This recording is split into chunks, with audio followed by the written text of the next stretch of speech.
Why did Jezebel have Naboth killed? This is a question we seek to answer today as we continue our verse-by-verse study of the book of 1 Kings on walking through the Bible. Of his word, the glory of his cross. Today we're going to be discussing 1 Kings chapter 21, verses 1 to 16. But before we do that, let's read the passage. If you have a Bible with you, turn to 1 Kings chapter 21, verse 1. But if you don't have a Bible, don't worry. Just follow along with us on the screen. The version that we'll be reading from is the New King James Version. So 1 Kings chapter 21, beginning at verse 1. And it came to pass after these things that Naboth the Jezreelite had a vineyard which was in Jezreel, next to the palace of Ahab king of Syria.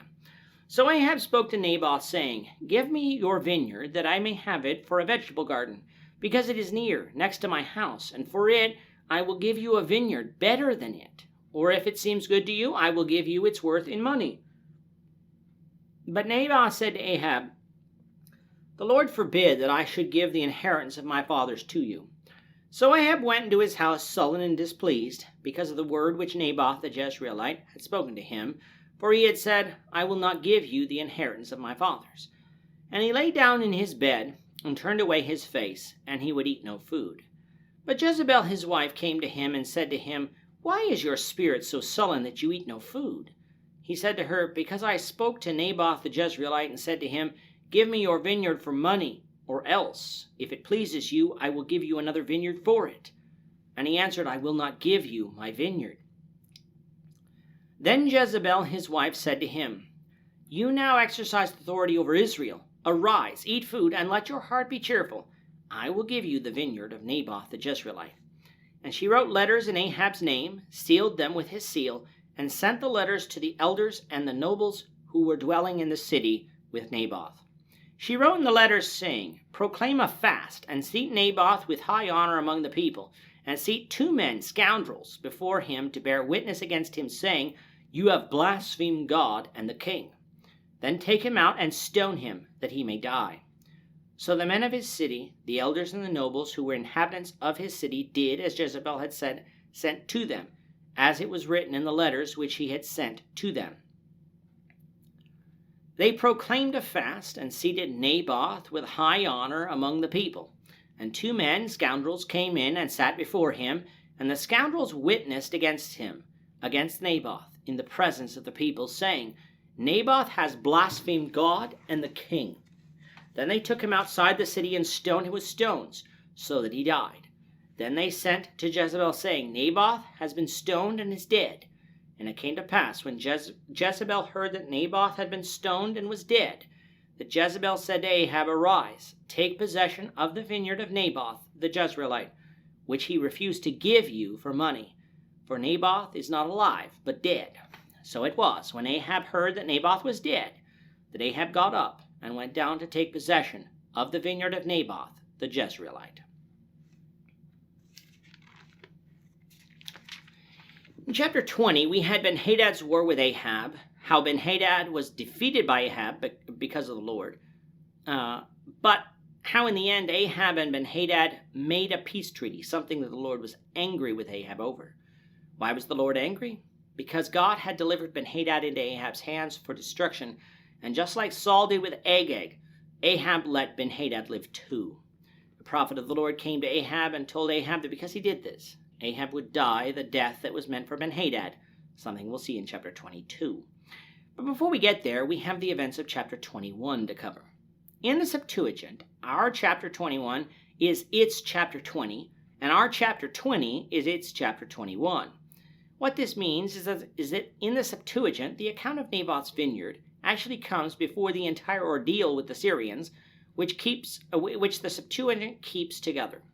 That means that when verse 1 of chapter 21 says, after these things, it is talking about Elijah's call of Elisha, and not the intervening time between Ahab's treaty with Ben-Hadad in our chapter 20 and the subsequent war 3 years later in our chapter 22.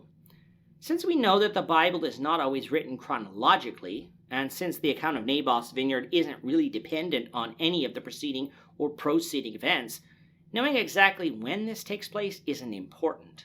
Learning the lesson taught from it, however, is. What we find here is that besides Samaria, Ahab had a palace in Jezreel, which is located in the Jezreel Valley, where we've seen so many battles fought in the days of Deborah, Gideon, and King Saul. It is implied in chapter 18 that Ahab had a palace here, for this is where Ahab went after Elijah's demonstration before the prophets of Baal at Mount Carmel. But here in chapter 21 this is confirmed. Beside Ahab's palace is a vineyard that was owned by Naboth that Ahab wanted for a vegetable garden. Being king, especially a king like Ahab, you might have thought he would have just gone and taken this vineyard from Naboth, but that's not what Ahab did. For if he did this to everyone, then there could be unrest. Instead, Ahab proposed Naboth a deal. Ahab would give Naboth a better vineyard than the one he had in exchange for Naboth's vineyard, or he would pay Naboth for the vineyard in money. On its face, that sounded like a good deal, a more than generous deal, except for one problem. This type of deal went against the law of Moses, for Numbers 36 verse 7 says, "So the inheritance of the children of Israel shall not change hands from tribe to tribe, for every one of the children of Israel shall keep the inheritance of the tribe of his fathers." To a Westerner's ear, this type of law sounds strange, for we buy and sell a property all of the time. But the land of Canaan was given to Israel as an inheritance by the Lord, and thus he set the terms of its use. Each tribe and family would receive their own land, and they weren't to use their inheritance itself as a way to barter for money or other land. It was also a way to ensure that families didn't become perpetually destitute because of the decisions made by their ancestors. Naboth, who was a worshiper of Jehovah and obviously acquainted with the law of Moses, understood this point, and so told Ahab that he could not do so. Now Ahab didn't argue with Naboth, but he was obviously upset, perhaps thinking Naboth was being too legalistic, for when he went home, he went to bed sullen and wouldn't eat. And when Jezebel came to inquire why, Ahab told her what Naboth had said. Jezebel, who grew up in a royal family herself before marrying Ahab, basically told him, "You're the king over Israel. Don't let some commoner push you around. Get up, be happy, and eat, for I will get you the vineyard from Naboth." That Jezebel is the stronger-willed person of the two, the one who wears the pants in the family, if you will, is obvious not only in this story, but in the whole story of Ahab. When Ahab saw the prophets of Baal be killed by Elijah, he told Jezebel, and it was Jezebel who sought for Elijah's life. It was Jezebel who killed the prophets during the famine, and it was Jezebel who acted here. Ahab was king, but Jezebel seemed to be the backbone that Ahab never had. And how would Jezebel accomplish this?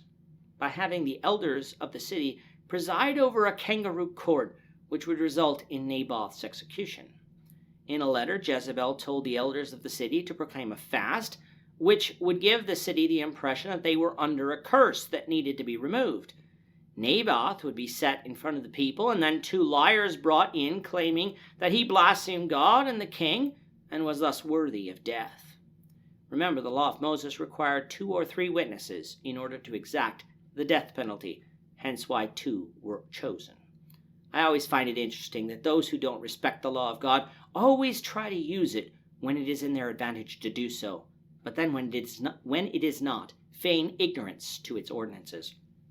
Jezebel knew exactly what she was doing, and by using Ahab's name and seal, it meant that this order was directly from the king, meaning it would be treasonous to disobey. And yet, in a time when Israel's moral character was higher, that's exactly what the elders should have done, for the king was commanding them to sin. But alas, the elders of the city did as Jezebel commanded, and Naboth was stoned to death. It was traditional that the land of those executed for treason to the crown devolved to the crown, and so it was. That's how Jezebel took possession of the vineyard and presented it to Ahab. Her pride in what she had done is evident when she tells Ahab that the vineyard that Naboth refused to give you for money is now yours, for Naboth is not alive but dead. And so Ahab went to take possession of the vineyard. But of course, that's not the end of the story, for God is going to have something to say on the matter. We'll get that response, the Lord willing, in the next lesson.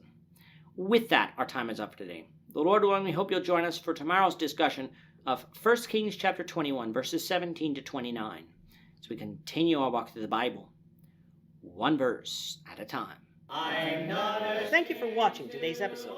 We hope that you found it edifying and ask that you not only subscribe to our channel and podcast, but that you like and share this episode among your friends so that the saving gospel of Jesus Christ can go out to the whole world. Of his cross.